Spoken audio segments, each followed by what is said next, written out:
حضور علیہ الصلوۃ والسلام نے نکاح دینداری کی بنیاد پر کیا تو حضور علیہ الصلوۃ والسلام کو دنیا بھی ملی، آپ کو دنیا بھی ملی۔ حضرت خدیجہ کے پاس اتنا سرمایہ، اتنا مال تھا، تو وہ سرمایہ، وہ سارا مال تو حضور علیہ الصلوۃ والسلام کو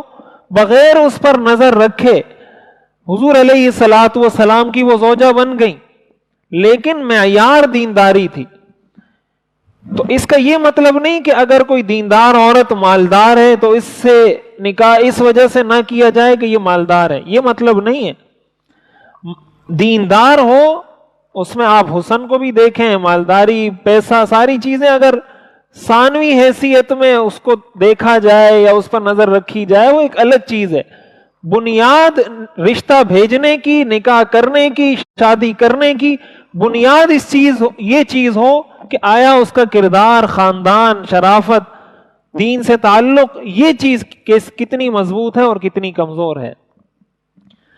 اب حضرت خدیجہ رضی اللہ تعالیٰ عنہ سے حضور کا نکاح ہوا، تو پھر حضرت خدیجہ نے، امام غزالی رحمۃ اللہ علیہ نے لکھا ہے کہ یہ جو کہا جاتا ہے کہ ایک کامیاب مرد کے پیچھے کوئی کامیاب عورت ہوا کرتی ہے، کامیاب مرد کے پیچھے کسی عورت کی محنت ہوا کرتی ہے۔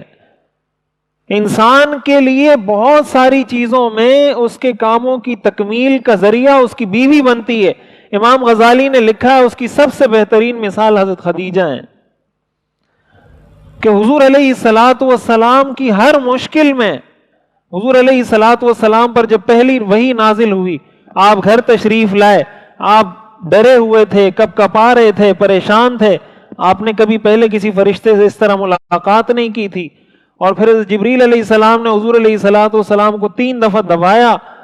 بہت زور سے، اور آپ کو کہا اقرا اقرا اقرا، پڑھو پڑھو۔ حضور علیہ الصلوۃ والسلام کے لیے ایک غیر معمولی چیز تھی،